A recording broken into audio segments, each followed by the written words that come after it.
Hi, I'm Stephen Reich from Madison, Wisconsin at Pegasus Games at one of the Pokemon Trading Card Game City Championships 2016. This particular one within the expanded format.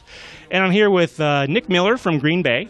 And Nick, you played kind of a non-conventional deck for this one we don't see very often. It's been spotted occasionally, but it's decently rare. It's a metal-based deck with obviously a bunch of different metal Pokemon. Sort of the main ones are going to be for attacking are going to be Heatran and Aegis/EX. Let's talk about the overall strategy. What is the basic idea behind the deck, and how did you sort of start using it? Basically, the entire point of the deck is to prevent as much damage as you possibly can, to the point where they're pretty much almost never going to hurt you, and you're basically two-shotting everything in the game almost. Yeah, the metal Pokemon, it's not that you don't play any hard charms or steel or the new metal special energy that came out, the shield energy. But you have a variety of ways of either generally actually eliminating damage unless your opponent can get around stuff. So let's start off with the Heatran. What's sort of the point of that card in the deck? Well, I'm use it for actually both attacks. The first one does 40 and an additional 40 if there's like a stadium in play, which I run 2 Skyfields to make it so I have more room to maneuver stuff around. Then Steam Blast is usually used to knock out stuff like Donphan, Mew EX, stuff like that. Yeah, Jirachi is still around since this is expanded as well. It's another low HP target that you can sometimes use that on if you're lucky. Yeah. And then sort of the other attack. And it's a good Shaman killer, too. Oh, absolutely. Yeah, definitely. Obviously, that is definitely going to be around for a while in both formats. Anyway, the next thing is you have Aegis/EX. Let's refresh for the audience at home, if they're not familiar. What does that card do, and how does it help you out? Well, the ability for it's a 170 HP basic, where basically the ability is if the attacking Pokemon has any special energies attached to them, they basically can't deal damage to Aegis/, but effects still apply. Like if Gengar uses Dark Corridor, I can still get poisoned. Yeah, but that is definitely something, other than, since this is expanded, Hypnotoxic Laser, there isn't a ton of additional effects and attacks in this format right now. So being able to negate damage from decks that use special energy is a huge boost. You also have a few side Pokemon. One of them is the Plasma Klinklang. And what does that exactly do, and how does that help the deck out? Well, first, the ability makes it so all of my Steel Pokemon basically can't be hurt from EXs. And the attack actually isn't that bad either. I have used it on occasion, where it does 70, then you flip a coin if heads, deal 20 to one of your opponent's bench Pokemon. Yeah, anything you can get out of there. But yeah, the ability to stop damage from EX Pokemon to your metal Pokemon is absolutely critical there. All right, well, you went 3-3 in this tournament, and so you had some success, you had some things that worked, you had some things that didn't. But let's start with the games that you won, the games that worked. What happened that lets you win those? Basically, the first one I won was against a Gengar Nidoqueen deck, where basically I pretty much just killed their Nidorans before they could really get into their Nidoqueens and start attacking to get through my Klinklang and stuff. Yeah, and then there were 2 other games that you were able to win on. What clicked there for your deck?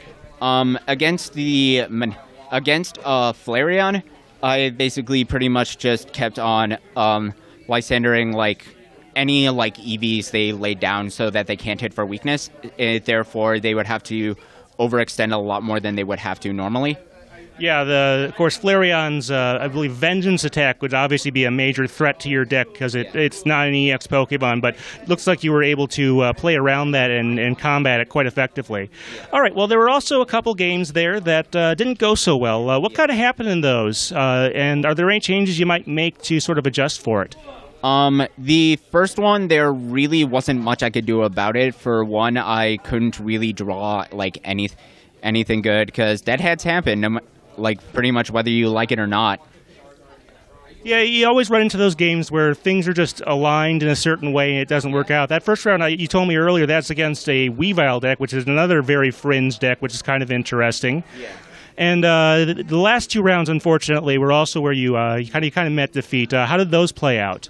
Against Archie Stories, I thought normally it's actually a surprisingly really good matchup, depending whether or not I can get Klinkling out turn 2. If I get Klinkling out turn 2, my chances of winning are increased significantly.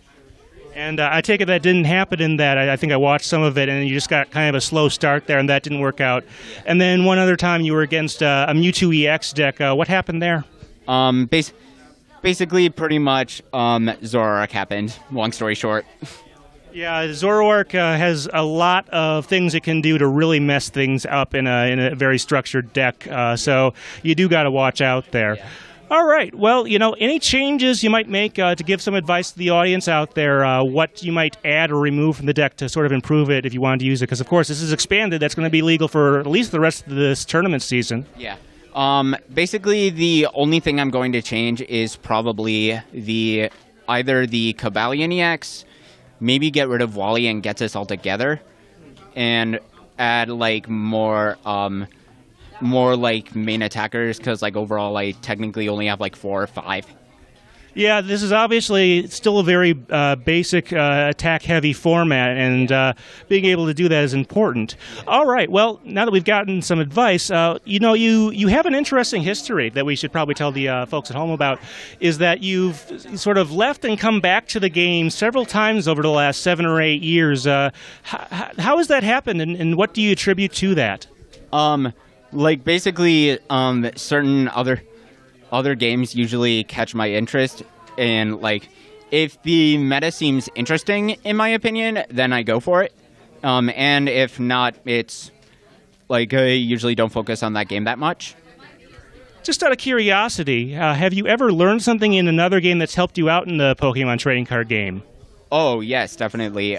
See, there's this game made by Bushiroad called Y Schwartz, which is basically a compilation of like a bunch of different animes put into like the same deck. And one great thing about it is it's literally impossible to win in one turn. And what did that teach you about Pokemon? How did that transfer over? Basically managing your resources like very well. Yeah, I've actually, over the last few years, been going to a board gaming group, and I've learned some things that I think have given me some perspective here as well. All right, well, thank you very much, Nick. This has been Stephen Reich from Pegasus Games in Madison, Wisconsin, at one of the Pokemon Trading Card Games, City Championships 2016.